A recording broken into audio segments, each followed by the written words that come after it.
Welcome to Law Officer Live. It's October 12th, 2016, and we have a lot in store for our show today. We're broadcasting live on YouTube on our YouTube channel. This will be up as soon as it shows up on the front page of our website, lawofficer.com. My name is Travis Yates. I'm the editor-in-chief of lawofficer.com, and thank you for being with us. Do us a favor. This is the only live show dedicated for law enforcement by law enforcement being done in the world, and we need people to know about it. So hit share right there below on that Facebook page and share this with your timeline. Even after the show is over with, keep sharing this and talk this up. We need to get our viewers up as high as possible. The viewership has been amazing, very amazing, so we thank you for that. You're the reason that's happening. But the information we're giving is important because most people, in fact, almost everybody, is not talking about the things we're going to talk about. Today's episode is going to be on training. And law enforcement training has been in the news lately. Colin Kaepernick himself equated that hairdressers get more training than law enforcement. And we're going to actually talk about that today, and we've got a special trainer in studio with us later that's going to talk about that, that's training recruits every day right now. And so you're not going to want to miss it. We want to thank our sponsor for today's show, Blue Armor Supplements. It's the only supplement company made for law enforcement by law enforcement. It's GMA approved, meaning what you buy is what you get. And let me tell you how important that is. It's the only reason that we have them aligned with Law Officer. We want to bring you the best stuff out there for anything we do. We want to provide that service to you, to law enforcement officers, because we are law enforcement ourselves. Now, you may be taking supplements now. Take a look on the back of the bottle, and if it doesn't say GMA certified or GMA approved, you need to throw it away. I'm just being real with you, because that means that they are not at the level of at least the standards that say if we go pick that bottle up off the shelf and test it, that what you say is taken is actually being taken. Most supplement companies don't do it. We've talked about the corruption in the supplement industry. Blue Armor is really where it is. It's a new company launching products right now for law enforcement by law enforcement. Myself, I've been on the Active, and which is a overall nutrient for a couple months now. It's amazing, and so I know we've had several of you that's already ordered and talking about it, but check them out. They've been a great sponsor for us, and we want to thank them for that. Our news item of the week talks about we must take care of our retired officers. It's on the front page of lawofficer.com as I speak on the editorial section. And this article is based out of Oklahoma City, Oklahoma, where a lot of retired officers are literally cannot hardly survive because of the health insurance costs that they are facing. And we know that retired officers across our country, even regular officers, full-time officers, we know health care is an issue for everybody, but we really are not being honest with our police officers. We are telling our police officers, you know what, you're not going to be rich, but you get to make a difference in a crazy world. What job do you get paid a little bit to make a difference every single day? And you know what? But the pension's okay. The pension's okay in most states. You know, law enforcement is really just with the military and fire departments with defined pensions for most of us. I know some of you don't have that, but most of us have that, meaning when you stay 20 years plus, you get a defined pension each year for the rest of your life. And that's what a lot of us work for. We know we're not going to get rich doing this job, but we'll be able to leave at a relatively young age, usually in our mid-50s, and live. Well, unfortunately, healthcare costs have risen so much, many of our retired officers are suffering greatly because if you didn't know this, until you're 65, you can't get Medicare. Well, cops can't work till 65 typically. Not only the stress of the job, but the physical labor of the job. It's just really, really difficult to do that. And so we have cops retiring in their 50s. They've got to pay for health care to get to 65 for Medicare if they do qualify for that. And we are seeing policemen across this country paying, when I say $1,000, that's on the cheap end.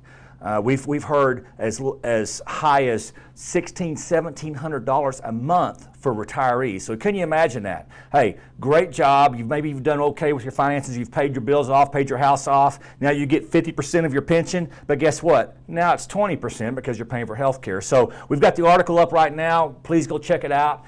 We need to take better care of our retired officers. Some of you are going to say, well, we need to take care of everybody. That's not my argument to have. My argument is when there's somebody that is giving their life to their community, we need to take care of them. We need to fulfill our promise to them, and we just aren't simply doing that. And there are ways of doing that. We do have police officers out there that retire, and they don't have to pay for insurance, or they pay a very small cost for insurance. And before you say Obamacare doesn't apply to us because we actually get a pension, those costs are actually sometimes a lot more than the other options for health care. So go figure, right? If you actually have a job, Obamacare is difficult to afford. That's for another show and another day. So check out the article, spread it around, right there on the front page, lawofficer.com, in our editorial page. So be sure to check that out. We also want to announce a great new partner, and I'm very excited to talk about this, In the Line of Duty Films. Now let me tell you, all of you have heard of In the Line of Duty Films. They've been around since 1995, well over 2 decades in the industry. And they are what everybody tries to be. Online training, DVDs, certified in states, post-certified in almost every state out there, test summaries. There's been a lot of people tried to imitate them. Nobody can come close, and we have just announced a brand new partnership with them where we're going to be talking about them and reviewing some of their videos, and it's just going to get bigger and bigger and bigger as we roll along. But this episode is the first episode we're going to talk about it. I was first introduced to Line of Duty Films early on as a police officer. Tells you how old I am, 20 years ago. And I was just amazed at it because, 20 years ago, we didn't have the video technology that we have today, where a 12-year-old kid can go out here with a phone and do a decent job. I mean, they were doing stuff at a high quality when nobody else could touch it. And that remains today. We're going to show you a segment of a video here in a minute where you're going to see that high quality. And I'm just excited about it. Ron Barber is the host. I've had personal experience with the owners of Line of Duty Films. Great men and women. Let me tell you something. A lot of people out there that are doing something similar, I'm just going to be frank with you. They don't necessarily care about you, the police officer. They care about the almighty dollar. And we wanted to partner with them because they are what we are. They want to serve you, the law enforcement officers. So we're just excited about it. We want to go ahead and show you an excerpt of this. Now, stay tuned with us because after this is over with, we're going to talk about this video and we're going to bring in a nationally known trainer. And this is going to be an episode you will not want to miss. So check this out. Outstanding warrant. But this was an outstanding felony warrant. Jerry Lord of Sherman. His NCL is suspended. He's got traffic, state and federal. He's also 53 out of Poinsett County. The felony warrant was for a rape charge against a 13-year-old girl. And Jerry Lard was determined not to go to prison. And at least in Chief Henson's mind, Lard knew exactly what was about to take place. I believe in my heart that Ellenball knew exactly what was going to happen with him because he was inches away from that microphone. Very well, it's his NCL is suspended. He's got traffic,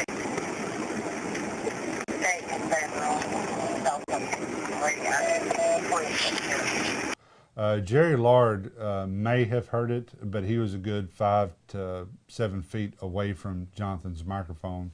But the sergeant was also there, so he may have heard it. But I think the way Jonathan was walking to Jerry, he was standing up, he was upright, he had good posture, he was wearing a uniform. Just his walk, his demeanor, I think Jerry Lard knew what was about to happen. And as soon as Jonathan learns that he has got a felony warrant, they are in a felony traffic stop. As soon as he hears that this guy has a felony warrant, he knows that he is going to go to jail. So at that moment, regardless if it's Truman, Arkansas or Los Angeles, that is a felony traffic stop. On any felony traffic stop, that you are going to have to remove your sidearm to protect yourself. This person does not want to go to prison, so they have the advantage now. We need to take the advantage and put it back in our home field. So we're going to have to remove our sidearm, take a more tactical position, approach one at a time while the other officer has our back. Complacency can get us all, but it has got to be like this on every stop. A felony warrant equals you've got to take your sidearm out to protect yourself. If there's a felony warrant, you've got to approach with another officer as backup. however, as soon as he hears that Jerry has got a felony warrant from the county, he leaves the driver handcuffed at the front of his vehicle. He walks to the back side of the stopped vehicle, and with his right hand, his weapon hand, he opens the door where Jerry is sitting. And Officer Schmidt is still dealing with that bulky flashlight. The entire stop, he's been holding an old 10-pound Streamlight incandescent lamp, and he's been playing and switching back with that light and from left to right, left to right. As he's walking to the seat where Jerry Lard is sitting, he's holding that 10-pound flashlight in his right hand. He removes it from his right hand, basically, I figure, to illuminate the door, but also to empty his right hand, his weapon hand, so that he can open the door where Jerry is sitting. Virtually concurrently with Officer Schmidt opening Lard's passenger side door, hell was unleashed. That's the murder of an Arkansas officer, the tragedy of complacency from In the Line of Duty films. What you saw, what you would have seen on there if that would have kept playing, was the unfortunate death of Officer Jonathan Schmidt. You also see the interview of Chief Chad Henson, and you would also see the interviews of the backing officer, experts in the training field, and it really is just phenomenally done. That's just an example of the hundreds of videos in the library of In the Line of Duty, and I can't say enough about it. That's the video we're talking about this week, but let me tell you why you need to check out In the Line of Duty. That's an example of just a small piece of what they have throughout the years. High quality, post-certified. You can either get these in DVD format, or you can watch them online 24 hours, 7 days a week at your convenience. The subscription fee, I can tell you right now, is about as low as you will ever find for what you're going to get. We wouldn't be with them if we didn't think it was a great deal for you. But here's the cool part about In the Line of Duty films. If you contact them at their website and tell them that you heard about it at Law Officer, they're going to give you a free trial. So you'll actually get to see and check out all the software, all the technology, all the training videos that you have. And we're going to talk about this with our trainer here in a minute, because we know he's very aware of this. If you're a trainer in American law enforcement, you probably are aware of it. If you're not, you need to be made aware of it. Also, as a trainer, you get to manage and see where your officers are in their training if you assign them different videos. And let me tell you, in today's law enforcement, in today's media sensationalism that's going on, training is taking a hard hit, and we can't think of a better place to be than In the Line of Duty. And let me tell you, I'm just going to be very frank with you. People have tried to imitate it, but the training is pretty weak. I'm saying that from someone that's been in training all my career. This is where you need to be. It's just that simple. This particular video, what I loved about it is it obviously exposes some mistakes from Officer Schmidt in a very respectful way. And that's the difficult part about training is we learn from our mistakes. You know, quite frankly, some officers get killed that do everything right, but many get killed from making mistakes. And it's always difficult to walk that road when that occurs, because you want to be respectful, because we all make mistakes. Most of us have made every mistake you saw in that video that you would see if you watched that entire 57-minute video. We've all made those mistakes, but by the grace of God, we still here and they are not. And so what I've always told people is, hey, if I die making a mistake, please let other people learn from my mistakes. So that, in our opinion here at Law Officer, and I know In the Line of Duty feels the same way, we are honoring Officer Schmidt by making this video and making this available to you and talking about it, because through his death, we could save many lives. And as tragic as that was, I mean, that leaves a mark. And so in a sense, Officer Schmidt is still making an impact in our profession. So that's very important. But they have a very respectful way of approaching that and talking about those errors and mistakes. And so I've always appreciated that. They have incredible graphic overlays. As I said, the technology is great. And what they do from a training perspective, and you trainers would recognize this, they show you the video and they talk briefly. Then they show the video again. It's an 8-minute video, it's traffic stop, and they talk in very specific sequence and they slow it down. The part you saw was part of the slowed down portion of that video. And they talk to you about the mistakes again, and then they end the video with graphic overlay slides with additional things on what the officer did wrong, and then they end it on a positive note, talking about how the officer's history, how good he was, and with an expert that talks about the safety issues in the video. So from a training perspective, that's how we train people. We talk about it multiple times, and there's just simply no way to watch that video without being impacted.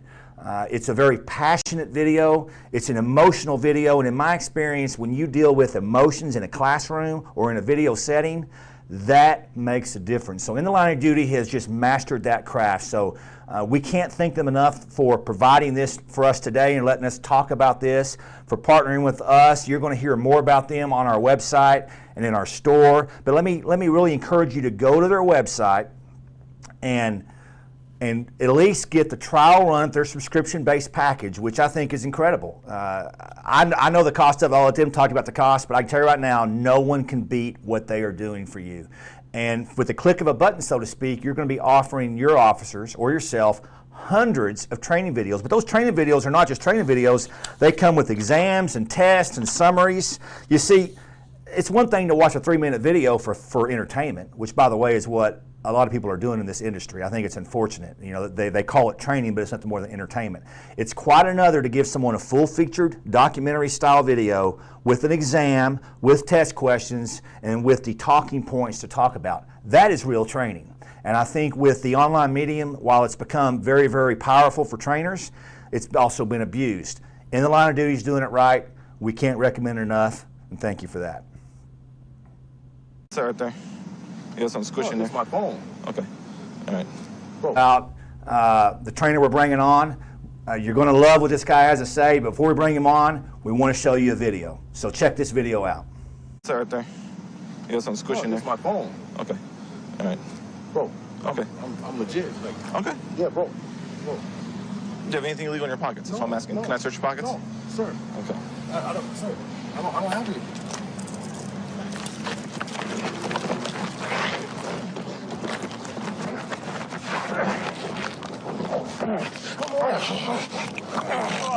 Stop. Come on, man. Dog, give me a break, man. Come on, man. Get off, dude. No, stop, bro. God damn it. 416. God damn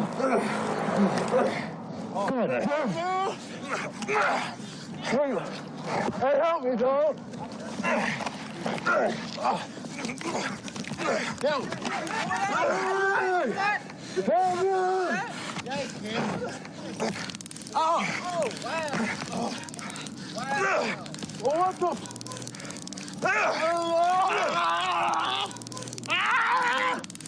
Stop resisting! Stop resisting! I got it!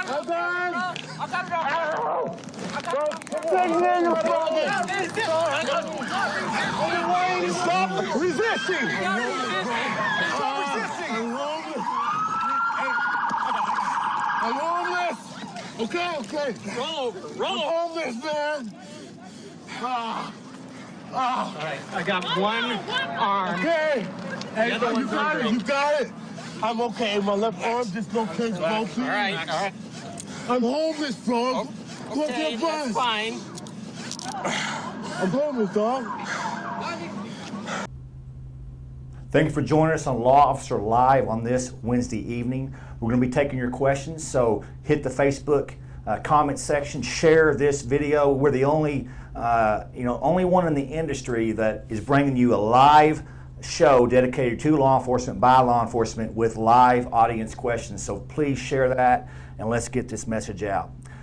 You saw that video. We're now joined by Officer Brian Wilson.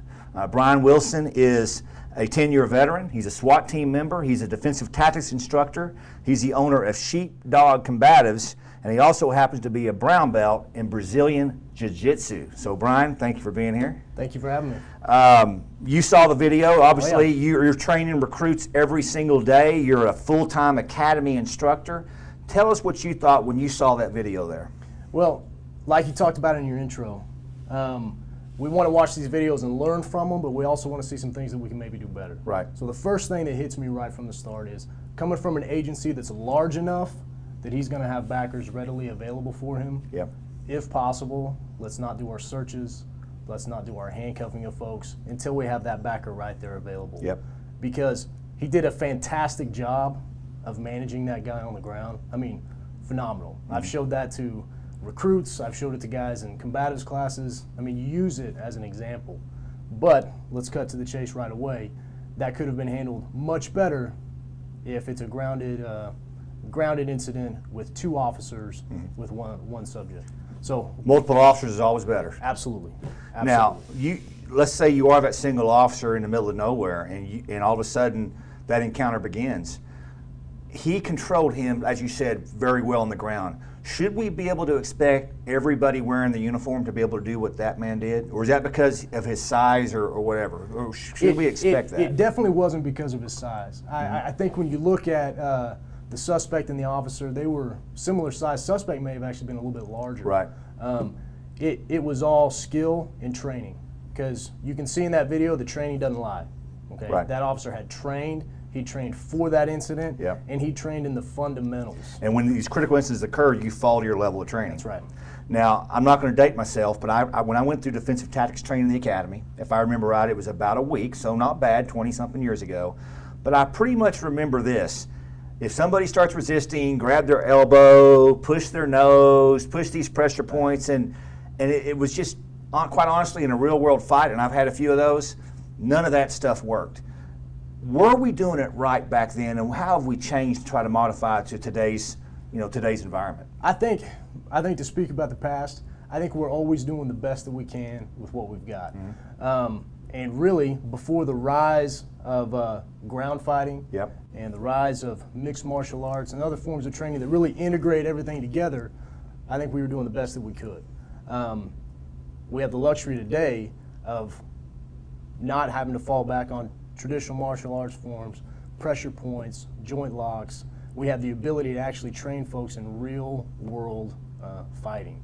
And so it comes back to the basics, which is armed and unarmed combative skills. And that's managing the standing clinch. Because as we saw in the video, most police fights, they end up starting with officer and suspect standing up, and the next thing you know, there's what we like to call in the business a hucklebuck, and then they fall to the ground. Well, if our officers will train in that standing, basically your wrestling match on the feet, to manage that fight, to manage, do I want this to go to the ground?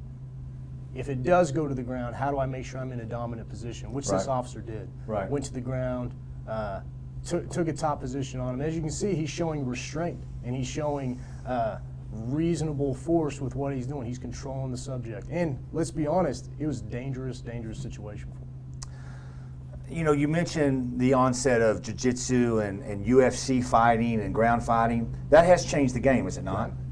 We're encountering suspects now that, I mean, we wiry little sweaty guys with beer cans in their hand that all of a sudden have, for the last decade, been watching UFC and wrestling and MMA and all these little entities, and man, they've maybe been in the backyard with their buddies, and they have a little bit of skill.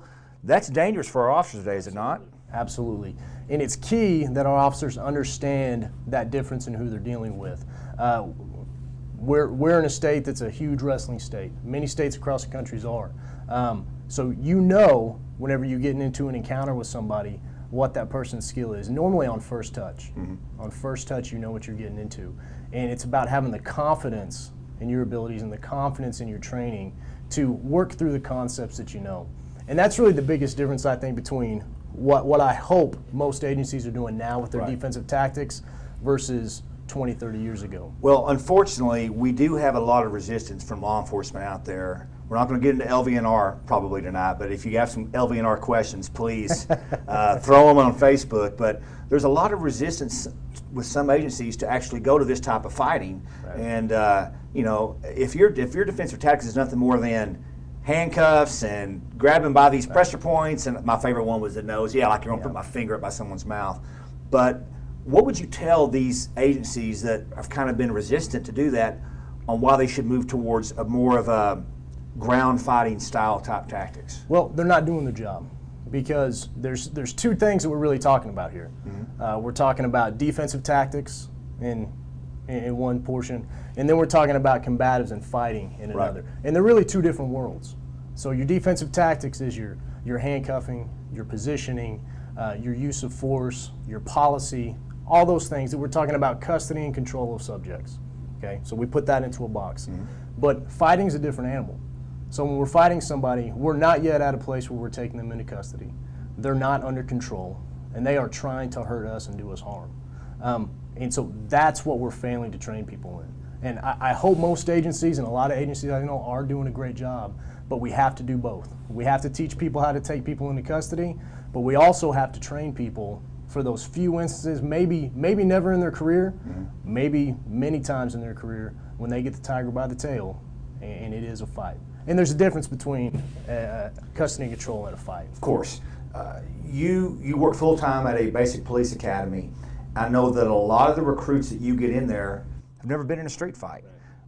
Can you train somebody in a police academy that's never had real street fight experience to be the warrior that we need on the street when as you said, grabbing the tiger by the tail goes down? It's tough, you know, because you get, I like to say we get the raw recruit, and we get a kindergarten teacher, and in however many days you have, 2 weeks worth of defensive tactics training, you're tasked with making them a blue belt, which in jiu-jitsu, that's a very basic, very young, raw, but very skilled, very dangerous and competent individual. Right. And that's hard to do. It's impossible to do in the world of jiu-jitsu in 14 days, and it's impossible to do it in the defensive tactics setting with a recruit. It takes constant training. It's I tell folks all the time, if you stop shooting when you leave the academy, you're going to go downhill. Right. And your shooting's not going to get any better. It's actually going to get much worse. It's the same thing with your combative skills and your defensive tactics. If you don't continue to work on it throughout your career, it's going to go away.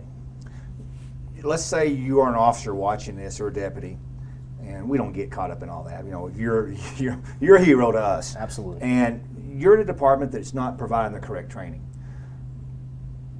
They can go out there and get this training on their own. What would you recommend, just somebody that doesn't know anything about it, what would you recommend that they do in any town USA to get this training? Seek out and find a gym in your area that is teaching, for lack of a better way to put it, an MMA style of training. What I mean is it encompasses everything. It encompasses stand-up, where you're punching and you're kicking on your feet. You're wrestling, you're ground fighting, and then submission work, your jiu-jitsu, and those styles. You need everything. And if you can find a place that's going to teach you that, yes, of course, it's not geared directly towards law enforcement, and there's programs out there that are great for that because it's cops teaching cops, and it's awesome. It's geared directly for work. But the skills that you need to be successful, that's what you need to go out and seek. And you can go to most large metropolitan areas have many reputable jiu-jitsu gyms. They teach it there. There's schools all around your area. And if you're in a small town, you need to go to your agency. You need to request the training. You need to seek out other larger areas around you and find it, because it's integral to your success and your survival as an officer. Well, I'll take it the next step further. Gracie Combatives is a sponsor of us. In fact, maybe you haven't seen their banner on our website, but if they go into a state and do a certain class, we will run their training banners that's geared towards law enforcement. They do law enforcement style classes, so they're really great. Once again, they're providing the service they provide. I know what their week-long law enforcement class costs. They're getting a fraction of what they could get, so they're doing this as a service to us. And so let's say you're somewhere where, there's no big departments around. There's not even, I'm not going to make fun of Iowa, but let's say you're in Iowa, right, or of course Canada, right? There's nothing, of course, no offense Canada, but you literally, there's nothing around. Gracie offers an online program where you can get with a couple buddies and watch the videos and actually test out through their program. So there is a way to get it done. You just have to go out there and get it done, right? Absolutely, and you hit the nail on the head. The important thing is getting with your buddies, getting with your peers, if you're in that place, and training together. Because any form of combatives or any type of defensive tactics, martial arts training that you're doing for work, if it's not actually going to work against somebody else who's going hard against you, if it's not working bone on bone against somebody, then it's not any good for work. And so it has to be the type of training where you and I work in an agency, hey, we don't have it. We go by the Gracie Combatives videos, we watch them, and then you and I work that stuff against each other, and we're rolling and we're working hard. Because we know when we get that suspect in the field, he's going hard. Right. And so if all my training is geared around, all right, I'm going to go a quarter speed, you don't move, and then I work something on you, that's not going to be effective whenever your opponent's going 100 miles an hour. So it's got to be real world training. And the Grace Combatives, man, they do a great job. You're watching Law Officer Live. We're here with national known trainer Brian Wilson, brown belt in Brazilian Jiu-Jitsu, which takes several years. And Brian, most people don't know this. They wouldn't know it by looking at me, but I've actually taken a few classes with you. I've actually rolled around with you in a non-sexual way, of course. But it is 2016, so that would be okay, I suppose, right? But we've actually been on the mat and rolled around. And I'll never forget the first time we had a simulated fight. I don't think I was with you. I think you were just doing the instructing. And when I got done with the simulated fight with this other person, I literally thought I was just absolutely exhausted. And I think your quote to me was, "Congratulations, you just did a half a round in MMA," which I think is 2.5 minutes. Yep. And that just really sent a message to me that I thought I was in decent shape. I'm throwing up some weights. I'm doing a little bit of cardio each week, but I was not in shape for street fighting, and that really kind of pushed me. So tell our audience how important conditioning is when it comes to this. Conditioning is number one. If you want to talk about pillars of what you need in your law enforcement training, fitness is number one. It only translates so far into fighting, and I'll get there. But if you don't have a high level of fitness, you're not going to be able to last in a street fight. Right. The normal person, and when I say normal, I mean a highly trained individual fighting in a cage, if they're going to go all out, and I mean all out as hard as they can, they may have 30 to 45 seconds in the tank. And after that's out, the adrenaline dumps, and they're done. Yeah. You see it in professional fighting all the time where the guy just has a guy cornered, and he's just going to town on him. And man, you could set your timer and watch it. And if he doesn't finish him in that 30 seconds, he's done and he's gassed. So fitness is number one. You have to have it. But when it comes to fighting, a whole nother world comes in. You have stress, adrenaline, breathing. Because as you know, when you're on bottom and somebody's on top of you, if you don't know how to de-stress, relax, breathe, and work for a better position, you're going to gas that much faster. Right. And breathing is necessary for life, I believe. Right. But it's even harder to do when you're stressed out. And it's even harder to do when you're stressed out and somebody else is physically engaged with you. Right. So fitness, and then just time on the mat, time in training, which gets you comfortable with that physical contact with somebody else. And then that's what you need. I know how you prepare for life. I know how you prepare for this job. You take this about as serious as anybody I know. You have a family. You have a lot of commitments. How do you find the time, and what would you tell people in our audience that are saying, I just don't have the time to train, I don't have the time to be fit, I don't have the time to go to the gym, I don't have the time to learn ground fighting? What would you say to them? Well, now I guess I'll throw out my little thing here. The 5 pillars of training for law enforcement: fitness, fighting, shooting, tactics, and mindset. So those are the 5 things you got to do. So Sounds like a great article. And Brian has written articles for us. If you type in Brian Wilson in our search engine, you'll see some of his articles. Yeah. And that one's coming, I'm sure. Yeah, and but those 5 things. So you think, I've got so much time in my week, so much time in my month. Right. Well, I've got to dedicate it to those 5 things. Your fitness, I've said before, it's number one. You've got to dedicate time, if not daily, 3, 4, 5 times a week. Right. You've got to be in shape. You've got to be in shape. The second one, fighting, it's just getting out there and doing it. Sometimes the hardest thing about going to the gym is just getting in your car and driving there. Or for some folks, it's even easier just walking down the hall to get there. But get there. Right. Show up, get 1% better every day. Yep. And before you know it, after a year, you're 100% better than you were before. Nice. So it's just time doing it. Fitness, fighting, shooting. I don't know that we need to go into the detail of how important that is to stay up on your mechanics. And then your tactics. And tactics, you have to dedicate time to being good at it. A lot of time that can be done at work. That can be done through your department, through training. And then the last one's mindset. That's spiritually, mentally, whatever it is that you need to do to be prepared for the stresses of the job and prepared to do it correctly. So it's really those 5 things, and all of them involve time.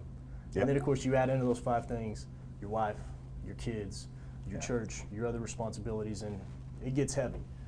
But those top 5. Yeah, I was just sharing with you before the show that there's a gym that I really want to start getting involved in, but it's only during hours when I'm really spending time with my family. So there's a mixture there. So there's another gym to get to, but obviously family plays a role into all that. But I agree with you. We cannot, especially these days in law enforcement, turn back from those 5 pillars. Right. You're watching us on Law Officer Live, and we want to get some questions from the audience, so I'm just going to ask our producer on the fly if we have anything. While he's looking, if you haven't sent your questions into us on Facebook, please do that. We're also live on YouTube. That will be on the front page of our website as soon as this episode is done.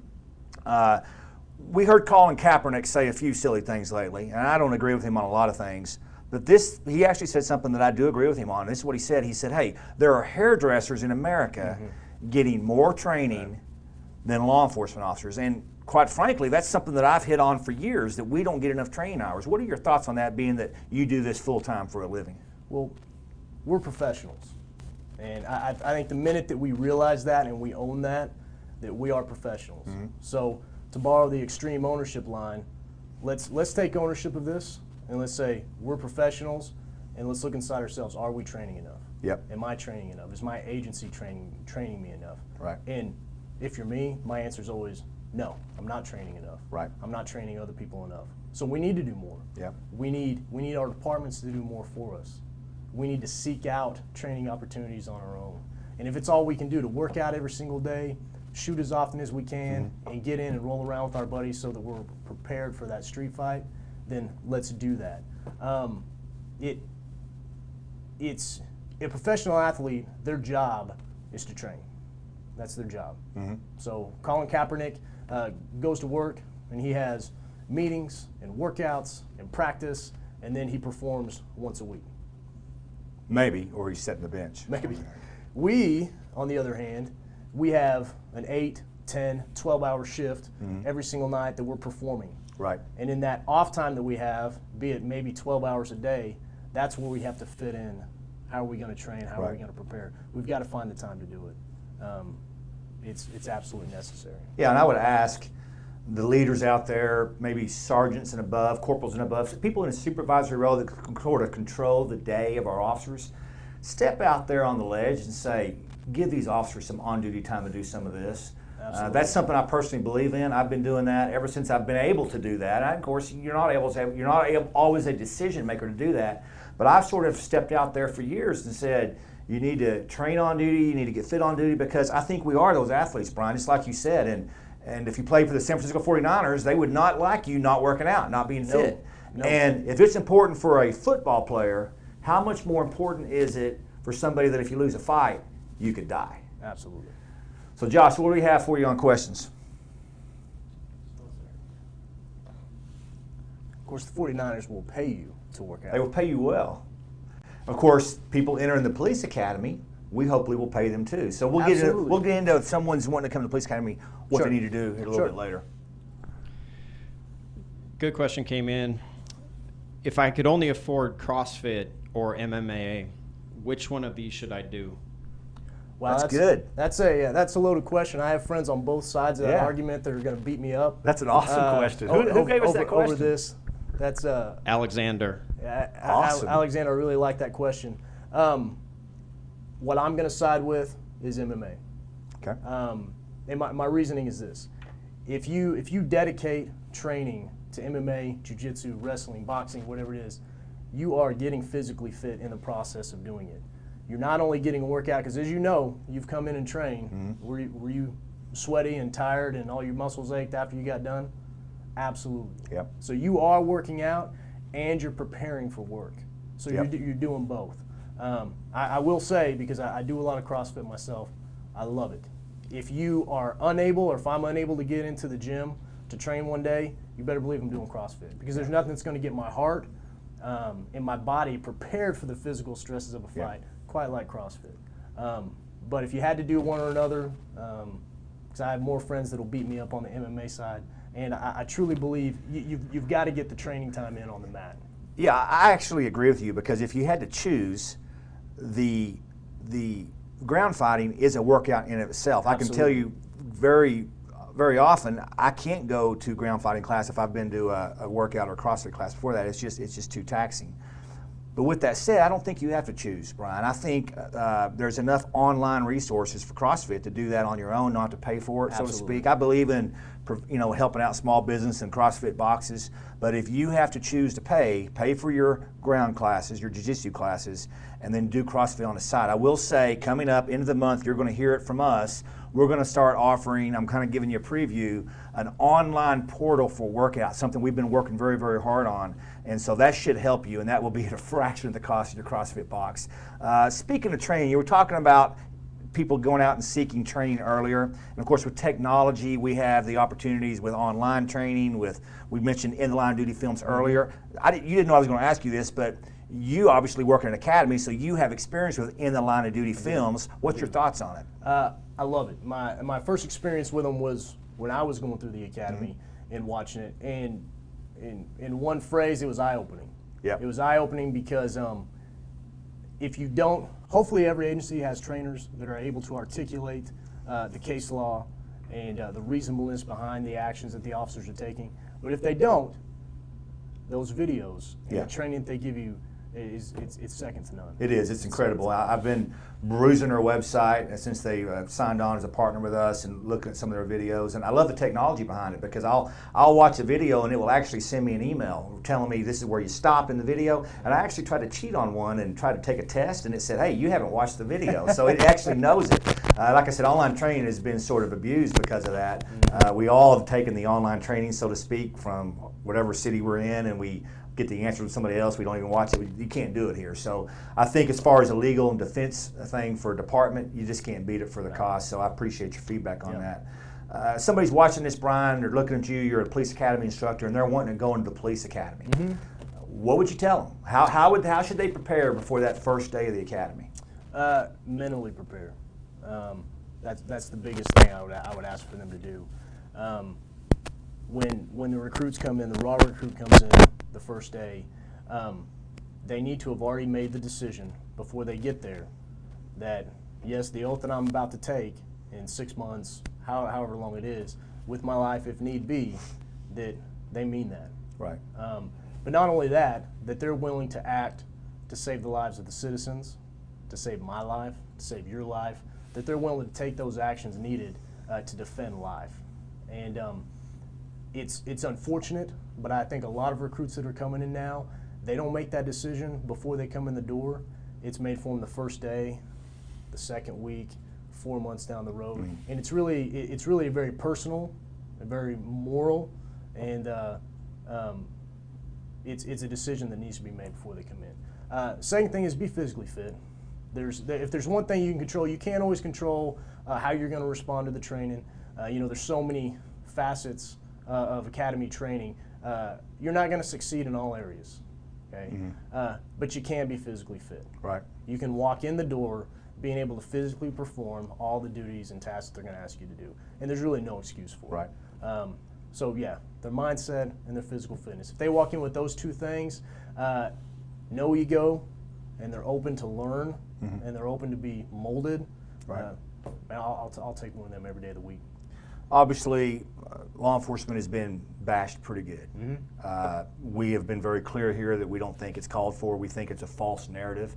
The data and the stats bear it out. If you don't believe us, go to Washington Post website. They started tracking suspects killed by law enforcement back in 2015 in order to prove that we were inherently racist, and what they have proven is that we aren't.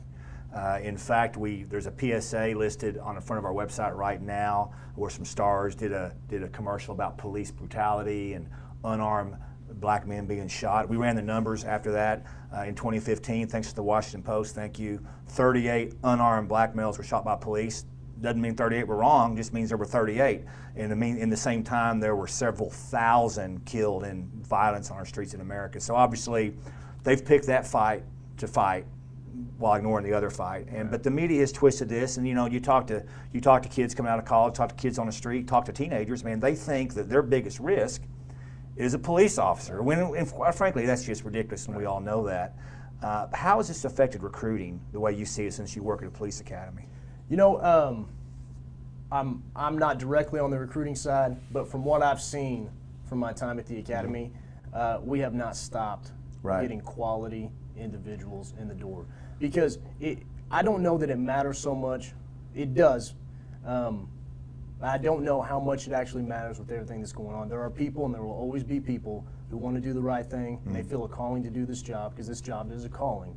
And they're called to do this job, they're called to do righteous work, and they come through the door and they're outstanding heroes. I've seen the same thing. I sort of attribute it to 9/11. You know, we thought, well, who is going to volunteer to go in the military knowing you're going to be in a godforsaken third world country in 130 degrees fighting people you don't even know who you're fighting, right?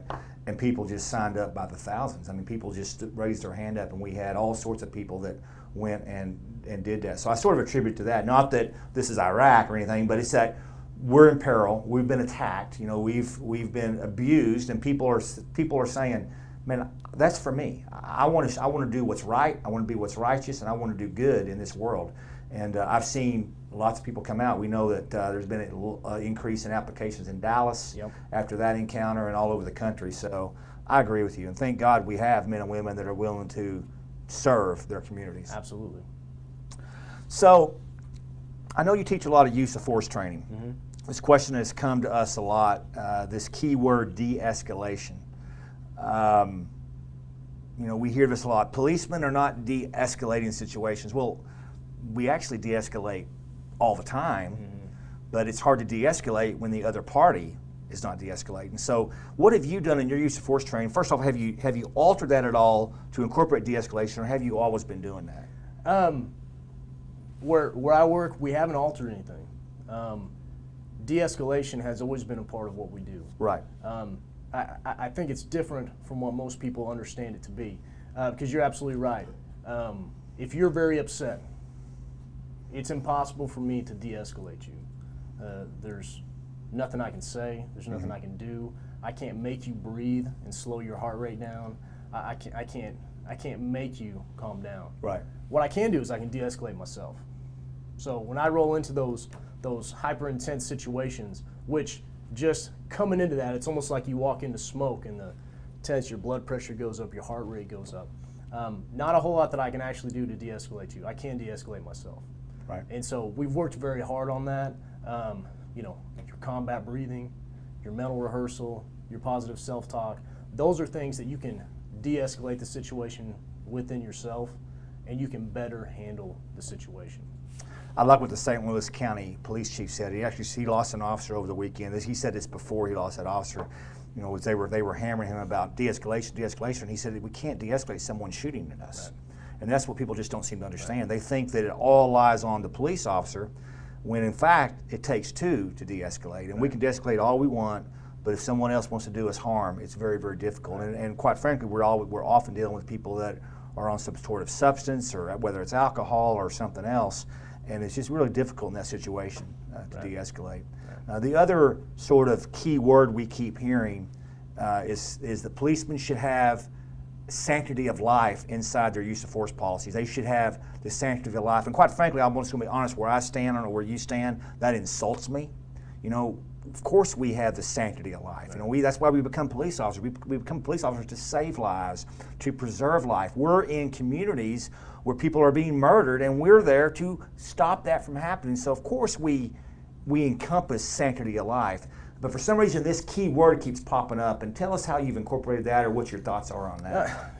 You know, from the moment somebody comes in the door to be a police officer, they want to help people, and it's their goal to save lives and to influence their community. And within, I believe, every department I know of, the priorities of life, if you just look at what they are, and you look at where police officers' lives are on that chain, we're always on the bottom. Yeah. All right? Yeah. My priority of life when I roll into a situation is the citizens, most of the time, even the bad guy, and then myself. And that's hard to stomach sometimes as a police officer, to know that in almost every situation that you go into, guess what? You're on the bottom of that chain. But it's the way it is. It's a job we signed up for, and we know that. So sanctity of life is built into everything that we do. I mean, none of us would do this job if we didn't love our communities, if we didn't love the citizens, and if we didn't want to help people. We risk our lives all the time for people that we don't know. Yeah, people need to understand that we are dying for strangers. Yep. There are men and women behind the badge that won't come home, and they died for strangers. Yep. And that really gets lost in the mix, and I don't know why certain people think we can throw key words into a policy. All of a sudden, some of the things we see are just going to go away, because if somebody wants to do harm to a police officer, we're going to train them to go home. Right. It's just that simple. I mean, I don't think we want to live in a world where we say, let the bad guys win, right? What's your thoughts on that? You know, I have a family. You have a family. Most of the recruits that I train and officers that I train, they have families. And we have a responsibility to them. We have responsibilities to bring home the bacon and put food on the table to ensure their safety. We also have responsibilities to citizens. We have responsibilities to our buddies. And we're not going to train officers and put them in a situation where they're not going to go home at night. You know, and I think about those parents that are sending their kids to you and sending their kids to me in class. We owe them a responsibility to teach their kids everything they can to go home to see their families. Absolutely. And the lives of the police officer and their families get lost in the mix when so often people are defending, quite frankly, criminals that are doing harm to police officers. And we could talk all show about unarmed, armed, but one of the biggest lies going on in America today is that police officers can never use force against an unarmed person. People are always armed. People are always armed, and I can show you officer after officer that's being killed when they showed up and they weren't armed, but they ended up doing grave harm to the officer. We just saw an incident in Chicago where an officer did not take action. She got her head beat into the ground by just an absolute psychopath individual. I believe he was high on PCP. It took many, many officers to bring this guy into custody. This officer tells the chief there in Chicago, listen, I did not use force the way I should have because I was afraid we were going to be on TV and the department be scrutinized. And so we see an officer not taking action based on really the false narrative, so to speak, that's going on. And I don't say it to say that we don't sometimes make mistakes. Of course we do. We're human. But every time a police officer uses force to shoot somebody, they are not wrong. Right. In fact, most often they are absolutely correct within the law. But this has been twisted some way to say it is. So we have a lot of officers that are not taking appropriate action, and that Chicago incident is not the first, nor hopefully it will be the last, but it isn't the first. So what's your thoughts when you're training these new officers on making sure that they do take appropriate action? Right. And now we're really talking use of force in the training for that for recruits. Something that I grill in their heads, and they would probably laugh because I ask them every single day, what's your Graham factors? What's your Graham factors? Graham v. Connor. Graham v. Connor. So Graham v. Connor is our standard in the United States. And until that changes, that's what we work under and that's what we live under. Right. Which, by the way, I know our audience is very familiar with Graham v. Connor. If you're not, check out last week's episode on Law Officer Live. You can get that off our website, lawofficer.com, where we break down Graham v. Connor. But Graham v. Connor doesn't say anything about someone needing a weapon. No, it's the reasonableness of under the circumstances. And so officers are more likely to not take action or to hesitate in their action, and then we're behind that reactionary gap if they're not comfortable with their case law, their policy, and the laws that govern them. So your Graham factors, and there's three of them. It's risk to officer, and I'm going to break it down Barney style the way I do. Risk to officers and others, right? Pretty simple. And then it's whether the suspect is physically resisting or attempting to flee. And then the third one just popped out of my head because I'm under here. Reasonable officer, possibly? What would a reasonable officer do in that situation? I know Graham talks about that. Yeah, it talks about all those things. So as long as an officer understands and they know this is what I'm allowed to do under these circumstances, they're more likely to act. Right. And it comes back to what I was talking about before, mental rehearsal. So the more videos that officers watch, the more they train, the more they watch, the more they see, the more they do, the more likely they are to have that in their head, and then so when something does happen, they've already made that decision, so to speak, to act. And so for that officer, in that instance that she was in, if she was confident in Graham v. Connor and she was confident in what was going on and what was reasonable for her to do, I would hope, and my hope is that my recruits will act and they will go home at night, because we're very lucky that she did. Yeah. You're watching Law Officer Live. I believe we're going to take one more question from the audience, and we're going to wrap up the show. This has been phenomenal with Brian here. So what do you have for us, Josh? By the way, do you want to see Josh? We haven't seen Josh on camera yet. If you want to see Josh, chime in on Facebook. If 10 of you chime in, I'm going to force him. Actually, I'll have Brian force him in front of the camera with his jiu-jitsu style. Is that how? I don't know if that's how. Is that how it goes? We don't do much of this. Yeah. Okay. You do more of this, right? Okay. What do you got for us, Josh? Jokes. I actually have 3 good questions. Bring 'em. All right, I have one from Julie. We'll keep talking until Facebook kicks us off. What would you advise community service officers to do for training? She good. elaborated on that, but still, what would you advise for her? Now let's explain community service officer for our audience. They're essentially officers that are probably devoted to community policing efforts, meeting in the community. We tend to think of them as being in non-tactical situations because they're that's just, they're not going call to call to call. Right. So it's very easy to get complacent in a job like that. Yeah, I don't know how much of the training I would take away from them. I believe their 5 pillars are going to remain the same because they're still an officer of the law and they're still at risk. Whether they're going to the convenience store or whether they're out in the public in uniform, they're still at risk for those violent encounters. Well, I would even say that they're more at risk because, let's face it, if you're not on that higher sense of awareness every day, you sort of get out of practice, you get out of habit. Right. And you have to probably focus on training even more. I mean, the fact of the matter is, if you're a patrolman, you're going to calls every day, you're in tactical situations every day, maybe you're pulling your weapon a few times a week, you're doing car stops every day, man, you're staying in practice, right? You're doing that. But if you don't do that for a long time, I'm an example of that. I kind of joke with people that the most dangerous time of my day is going to lunch, right? Because I'm getting out of the office. But a bad guy sees a uniform or sees a polo with a badge on it, and all they see is policemen. Absolutely. And they're going to attack, they're going to attack. They're not going to ask you, before I attack you, are you a community police officer? So it's probably even more important than to focus on training, is it not? I would think so. Excellent. I would think so. And the mindset training is going to be important there too, because more than your run-of-the-mill patrol officer, they would have to make the drastic switch between the job that I'm doing here and the violent encounter that I'm involved in. Right. So having the ability to switch mindsets quickly would be huge. 10 Facebook posts saying you want to see Josh on camera. Next question, Josh. All right, next one. Ted Cam. Ted Cam is asking. If I can Ted see Cam? him. That's his name, Ted Cam? Ted Cam. Is that like his online persona? I think so. I double checked it. It's Ted I Cam. like it. I like it, Ted Cam. He put in quotes the Ferguson effect. What is the best way to avoid inaction in a deadly force confrontation? We talked about that earlier, but I think you're probably going to say training, will you not? I'm going to say training and know your case law and know the standards that you work under, and it's Graham v. Connor.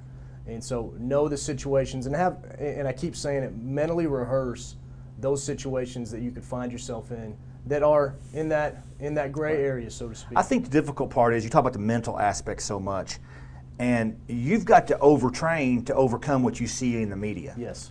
Like if you believe what you see in the media, you know, it will just blow your mind. I mean, you will freak out. I mean, you've got to train so much to where that doesn't bother you. Right. Because quite frankly, that's what they're wanting to do. Yep. You know, I told you earlier about some of the attacks that have happened to some of our guests that come on this show because people don't want us to put this message out there. People don't want the truth to come out. People don't want law enforcement to have their own voice, their own opinion. Well, I know you're watching. Some of you that maybe don't like this. First off, thank you for watching this. It helps pay the bills. But secondly, we're not stopping. We are doubling down. If you think our production's gotten better from last week to this week, give it a few months. I mean, this is not stopping. America needs to hear what we're saying, and I'm going to ask all you that are pro-law enforcement, which is the vast majority of you, share this video, talk about it, get the message out, because the truth has got to overcome all this nonsense. Absolutely. Next question, last question, and we're going to wrap up a great show here on Law Officer Live. This one's from Andrew James. President or not? I don't know. What's your opinion on box drills versus live fire drills versus Milo simulated drills? So what I'm understanding the question, and I don't know if we can tie it back in to clarify, he's talking about live fire drills on the range versus box simulation drills. Is box drills like the timing boxes? Mm-hmm. Yeah. I believe so. And we didn't get much into this as far as actual training types of training. I think they're all important. But I think the most valuable is reality-based training. And that's force-on-force training, simulations training. You can call it by many different names, but it's actually thrown into situations with a live role player who's exhibiting behaviors that a suspect could, based off scenarios that your officers have probably been involved in or all across the country, that they're going to actually encounter, and you're going to be forced to make a decision. So you're not just on the range shooting a static target, which is great. You've got to have it. But what's most important is actually doing it. Because one of my mentors always says is nobody's going to remember what you say. They're going to remember what they did. Yep. So it's the reality-based training. That's great. Simunitions. I'm going to start throwing out name brands, and you're not supposed to say the name brands because they're all different. But it's force-on-force training where you're forced to make decisions under stress. That's what's going to stick with you, and that's what's going to save your life. I think that when we talk about law enforcement needs to train in a different way, we're hearing a lot of groups talk about that. We have an article on lawofficer.com right now, front page. The Los Angeles Police Department has been basically told by their civilian oversight group, which, by the way, I don't get, civilian oversight group. I'll just go on my tangent real quick. So a group of people that aren't in law enforcement, that don't have any law enforcement training, are going to tell us what to do. Right. Does that happen in, I don't know, you talk about professions earlier, does that happen in the lawyer world, the doctor world? No, because that's silly. But for us, it just happens, and we just say, oh, it's okay. Well, I would say we have an article up on that as far as what needs to be done if that's going to occur. If you're under a civilian review board, send the civilians through some police training. Yes. Because it's absolutely insane for them to dictate policy and training to law enforcement in a profession they know nothing about. Well, and it goes into the last question, which is what type of training should you be doing? Well, the type of training that's best for when we get these types of folks you're talking about, the type of training to put them through so they understand the stresses of the job is the force-on-force reality-based training. Well, if that's the best thing for them to show them what it takes to do the job, that's what you should be doing. Incorporating. I love the simulation type training. Obviously, it's designed, if our audience doesn't know, to get your heart rate elevated, to put you in a stressful environment, so see how you perform. And that's how training has evolved through the years. And I would say when law enforcement's looking, because everyone's saying, how do we need to train differently? Well, if you're not doing force-on-force training, if you're not doing simulation type training where you're putting people in a stressful environment and sending them through that training, you need to start. Absolutely. In fact, Los Angeles was doing some of it, but they basically got told you need to do more of it. And I think that's actually a good thing. But going back to another question, that's why MMA and combatives training is so important. Because with that training, you're getting your cardio, you're getting your strength, but you're also getting a simulated fight that you're involved in. Because you're there, and in your training rounds, you are simulated fighting another human being, which is going to directly relate to a real-world fight. Right. So it's reality-based training, if you will. And that's going to be superior for your combatives, and it's superior for your shooting, for your tactics. I mean, you name it, you can make a reality-based training scenario out of it. And that's, I mean, there's no better form of training. When you review recruits who come through the academy, say, what is your favorite part of the academy? Well, number one, they always say LEDT because they love to drive. Driver training. But the second thing is we want more scenarios. We want more scenarios, more scenarios. Yep, totally agree. Yeah. Brian Wilson, national trainer, sheepdog combatives, brown belt, Brazilian Jiu-Jitsu, SWAT team, full-time Academy instructor. Brian, thank you for being here. It's been an incredible episode. We want to thank especially you, the audience. You're who makes this show happen. Listen, we left here last week. There were over 10,000 people that had already watched this and thousands more since then. So we thank you for watching. We thank you for tuning in each Wednesday night, 7 p.m. Central Standard Time. We thank you for sharing this with your timeline. This will be live. This will be archived on the front page of our website here in just a few minutes. We want to thank our sponsor, Blue Armor Supplements, the only supplements made for law enforcement by law enforcement. We have some of them right here, and we know many of you are ordering them, and we want to get your feedback. It's incredible stuff.